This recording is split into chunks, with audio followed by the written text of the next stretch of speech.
je voudrais m'adresser à nos populations qui sont dans les parties sous occupation justement, qui doivent savoir que c'est eux notre priorité.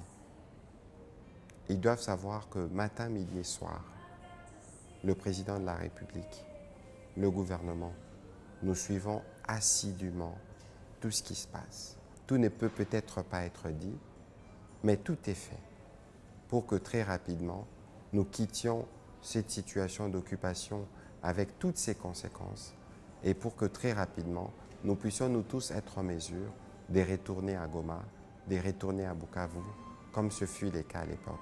Et donc ici, ce que je leur demande, c'est difficile, nous le savons, mais je pense que dans des cas comme ceci, il n'y a pas meilleure manière de sortir de la crise qu'en étant unis, en communion avec nous. Parce qu'il y a beaucoup, je ne voudrais pas utiliser l'expression que vous avez utilisée tout à l'heure du poison rwandais, mais je crois qu'il y a beaucoup des gens qui ne veulent pas que cette situation se termine.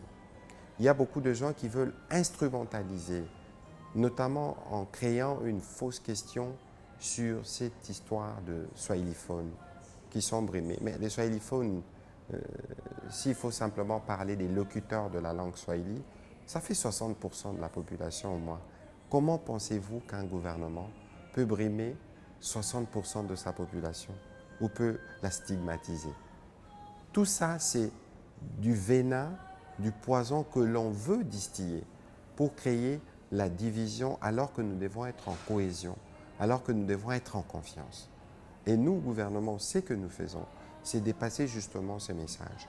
Non pas seulement de solidarité, non pas seulement de soutien, mais aussi ces messages qui leur permettent de lutter contre la manipulation.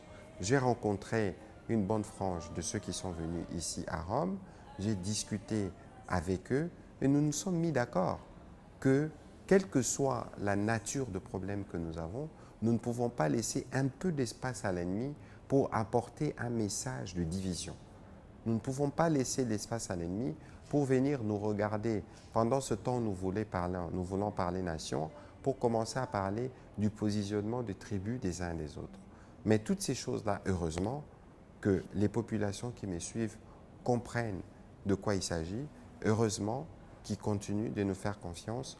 Nous ne sommes pas loin de l'objectif que nous recherchons de la paix. Voyons voir dans les prochains jours ce que ça va donner et j'espère que très vite, nous allons nous retrouver à Goma pour une autre émission. Merci.